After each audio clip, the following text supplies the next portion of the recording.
Hello friends, नमस्कार दोस्तों। आप सभी का मेरे आज के वीडियो में बहुत बहुत स्वागत है। आज के वीडियो में हम सक्षम पोर्टल पे रजिस्ट्रेशन के बारे में देखेंगे। सक्षम पोर्टल NHSRC के द्वारा बनाया गया है, जिसके अंदर जो अभी प्रोग्राम हमारे हेल्थ केयर फैसिलिटीज़ को सर्टिफाई करने का चल रहा है NQAS, उसके लिए बनाया गया है। तो इसके अंदर यदि आप देखोगे तो हमें क्या करना होगा रजिस्ट्रेशन के लिए। आपका कोई भी गूगल का क्रोम का पेज हुआ या कोई भी ब्राउज़र आपका मोजिला का हुआ, इंटरनेट एक्सप्लोरर का हुआ, जो भी ब्राउज़र है आप यूज़ में लेते हैं उस पे जाएंगे। वहाँ पे आप गूगल के सर्च इंजन में लिखेंगे SAQSHAM, सक्षम लिख के एंटर करेंगे। जैसे ही आप सक्षम लिख के एंटर करते हैं तो सबसे पहला ही जो लिंक आ रहा है NHSRC, ये वाला सक्षम, इस पर आपको क्लिक करना होगा। ये आपको मैं थोड़ा सीधा तरीका बता रहा हूँ, अदरवाइज आप इसमें यहाँ से न जा करके इसका जो ये लिंक है, ये वाला लिंक यहाँ पे देख रहे हो, आपको यदि ये याद रहता है तो आप इसके द्वारा भी डायरेक्ट URL में टाइप करके जा सकते हैं SAQSHAM.NHSRCindia.org। इतना लिख करके URL में आप एंटर करेंगे तो ये वेब पेज खुल के आएगा आपके पास में। जैसे आप वहाँ से भी आ रहे हो या डायरेक्ट URL से आ रहे हो तो ये इंटरफेस आता है आपके सामने। इस इंटरफेस के अंदर एक तो ये आपका पॉपअप विंडो है जो आपको login, register, new user, password, forget password के बारे में दिखाता है। आप चाहें तो इसको आप बंद भी कर सकते हैं। इसको बंद करने के बाद में आपके सामने इस तरीके का इंटरफेस रहेगा।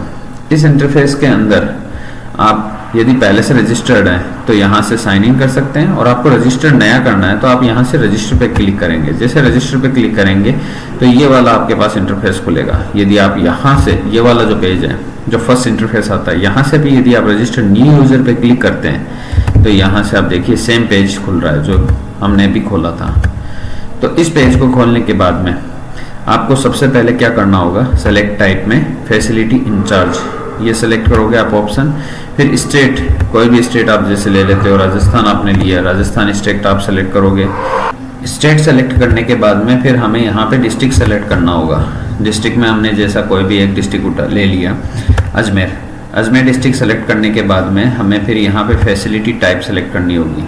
फैसिलिटी टाइप की लिस्ट में कम्युनिटी हेल्थ सेंटर CHC है तो ये सेलेक्ट करेंगे, अर्बन कम्युनिटी हेल्थ सेंटर तो ये सेलेक्ट करेंगे, referral hospital, general hospital, sub centre. यदि SWC का है तो आप यहाँ पे देख रहे हैं हेल्थ एंड वेलनेस सेंटर का ऑप्शन भी है और सब सेंटर का ऑप्शन भी है। तो यहाँ से हम सब सेंटर सेलेक्ट कर लेंगे। प्राइमरी हेल्थ सेंटर, जो भी आपको सेलेक्ट करना है, हम सब सेंटर सेलेक्ट कर लेते हैं। हमने सब सेंटर सेलेक्ट किया और यहाँ पे सर्च फैसिलिटी नेम, तो सर्च फैसिलिटी के अंदर हमारा यहाँ पे फैसिलिटी का नाम आ जाएगा। तो हमने ये पहली फैसिलिटी सेलेक्ट कर ली। करने के साथ ही यहाँ पे NIN ID जनरेट हो जाता है। अब आप देखोगे जैसे ही हम फैसिलिटी इंचार्ज वाले कॉलम ड्रॉप डाउन लिस्ट में सेलेक्ट करते हैं, फिर स्टेट में राजस्थान सेलेक्ट करते हैं, और जैसे ही हम अजमेर या डिस्ट्रिक्ट को सेलेक्ट करना चाहते हैं उसी के साथ में NIN ID वाला कॉलम भी अपने आप ओपन हो जाता है, भरता नहीं है। तो यदि आप ये सारे डेटा ना भरना चाहो और सिर्फ डायरेक्ट NIN ID भरोगे तो भी ये डेटा ऑटोमेटिक फिलअप हो जाएगा। इसके बाद में जो नेक्स्ट ऑप्शन है वो है user full name. User full name में आपको क्या करना है, आपका अपना नाम नहीं लिखना है, इस चीज़ का आप ख्याल रखिएगा। इसमें आपको सिर्फ आपकी डेजिग्नेशन का नाम लिखना है। फॉर एग्जांपल यदि PHC है तो वहाँ पे MOIC मेडिकल ऑफिसर इंचार्ज रहता है। सब सेंटर है तो वहाँ पे CHO रहता है, तो CHO। फिर कौन से सब सेंटर में है, आयुष्मान आरोग्य मंदिर, कहाँ पे, AASHAN, ये वाला जो है सब सेंटर यहाँ पे है। तो ये आपका यूज़र फुल नेम होगा। स्पेस आप बीच में लगा दीजिएगा, कोई इश्यू नहीं, कोई प्रॉब्लम नहीं होगी, आपको ये यूज़र नेम अच्छे से याद रह पाएगा यदि आप स्पेस लगाएंगे। तो CHO आम आसन। इसके बाद में यूज़र नेम, जो आपका मोबाइल नंबर है वो आपका मोबाइल नंबर आपको यहाँ फिल करना है। फिर आपकी जो फैसिलिटी की ईमेल आईडी आपने जनरेट की हुई है वो ईमेल आईडी यहाँ लिखनी है, और फिर आपका जो कंप्लीट पोस्टल एड्रेस है वो आपको यहाँ पे लिखना है। उसके बाद में जो नीचे यहाँ कैप्चा लिखा हुआ है वो कैप्चा आपको यहाँ पे कंप्लीट करना है। उसके बाद में जैसे आप रजिस्टर पे क्लिक करेंगे तो इसके बाद में जो सेकंड पेज खुलेगा वहाँ पे इस जगह आएगा आपका OTP ईमेल का, सेकंड जगह नीचे आएगा OTP मोबाइल का। तो आपका जो यहाँ पे मोबाइल नंबर आपने लिखा है वो मोबाइल नंबर और जो आपने ईमेल एड्रेस जो लिखा है उन ईमेल एड्रेस दोनों जगह आपके OTP जाएंगे। वो OTP आप उस कॉलम में जो इसके बाद में सेकंड पेज आएगा उस पर आप भरेंगे। भरने के बाद वहाँ पे वेरीफाई का एक टॉगल बॉक्स वो रहेगा स्विच, उसको आप जैसे क्लिक करेंगे तो वो वेरीफाई होकर के ग्रीन कलर में कन्वर्ट हो जाएगा। और नीचे आपका मोबाइल का OTP का ऑप्शन है, वहाँ मोबाइल OTP पे आप क्लिक करेंगे और वेरीफाई क्लिक करेंगे तो वो ग्रीन हो जाएगा। और उसके बाद में आप लास्ट में उसको सबमिट कर देंगे। सबमिट करते ही आपके पास एक पॉपअप विंडो इसी तरीके का लिखा ओपन होगा और उस पर लिखा हुआ होगा कि आपका जो रजिस्ट्रेशन है वेरिफिकेशन के लिए भेज दिया गया है। अब होता क्या है, आप रजिस्ट्रेशन फॉर्म ये पूरा कंप्लीट फिल करके जैसे फॉरवर्ड करेंगे तो वो जाएगा sub centre primary health centre के लिए, जो होता है रजिस्ट्रेशन वो जाता है डिस्ट्रिक्ट के लेवल पे। फिर कम्युनिटी हेल्थ सेंटर या उससे ऊपर की जो होगी फैसिलिटीज़ उनका जाएगा स्टेट लेवल पे। स्टेट लेवल या डिस्ट्रिक्ट लेवल उसे वेरीफाई करके आपके पास रिवर्ट करेंगे। तो आपकी फैसिलिटी पे जो आपने यहाँ ईमेल एड्रेस लिखा है उस ईमेल पे यूज़र ID और पासवर्ड आएगा। अब वो यूज़र ID पासवर्ड किस प्रकार से आता है, आपके मेल पे एक ईमेल पे इनबॉक्स में एक मेल आएगा, उस मेल के अंदर एक अटैचमेंट होगा PDF की फाइल। वो PDF फाइल पासवर्ड प्रोटेक्टेड रहेगी और पासवर्ड उस फाइल का रहेगा उसी मेल में लिखा हुआ। जनरली वो पासवर्ड होता है जो आपने मोबाइल नंबर लिखा है उसके 4 अंक और जो आपने ईमेल एड्रेस लिखा है उसके शुरू के 4, मोबाइल ईमेल एड्रेस के शुरू के 4 अल्फ़ाबेट, मोबाइल नंबर के लास्ट के 4 अल्फ़ाबेट।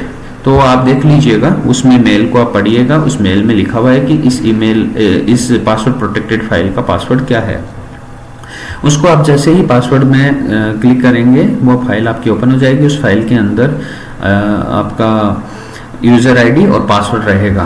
वो यूज़र ID और पासवर्ड आपको कहाँ लिखना है, वो यहाँ पे आपको क्लिक करना है साइन इन में। यहाँ यूज़र ID आपको लिखना होगा, यहाँ पे आपको उसका पासवर्ड लिखना होगा और फिर आप ये कैप्चा करेंगे या जो लिखा हुआ है इसको क्लिक करके ये लॉगिन करेंगे। लॉगिन करने के बाद में आपके पास आपकी फैसिलिटी का इंटरफेस आ जाएगा, डैशबोर्ड आ जाएगा, प्रोफाइल डिटेल आ जाएंगी। उसके बाद में आपको वहीं पे और बहुत सारे स्टेप्स फॉलो करने होंगे जिनके बारे में हम हमारे नेक्स्ट वीडियो में देखेंगे। ये कई बार यहाँ पे एक और प्रॉब्लम रहती है कि OTP नहीं जाता है। यदि OTP आपका ईमेल पे या मोबाइल पे नहीं जा रहा है तो आपको क्या करना है, इस पूरे पेज को बंद कर दीजिए यहाँ से। फिर दोबारा से आप इसको नए सिरे से ओपन कीजिए, यहाँ लिखिए सक्षम और फिर आप वापस से नया ओपन कीजिए। ओपन करने के बाद में यहाँ पे रजिस्टर न्यू यूज़र नए सिरे से स्टार्ट कीजिए। स्टेट आप सेलेक्ट कीजिए,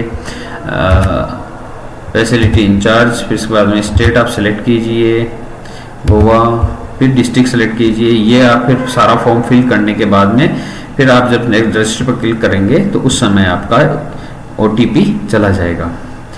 कई बार सर्वर की वजह से OTP में इशू आते हैं। उसके अलावा कोई आपको इशू आ रहा है तो आप मुझे कमेंट बॉक्स में लिखिए, मैं आपके प्रॉब्लम्स को सॉल्व करने की कोशिश करूँगा। Thank you. ये आपको वीडियो पसंद आया तो आप लाइक कीजिएगा, सब्सक्राइब कीजिएगा और आपको यदि कोई डाउट है इससे संबंधित, सक्षम पोर्टल से संबंधित, तो आप मुझे कमेंट बॉक्स में यहाँ पे क्वेश्चन पूछिएगा। मैं ज़रूर आपके क्वेश्चन को सॉर्ट आउट करने की, उसका सॉल्यूशन देने की कोशिश करूँगा।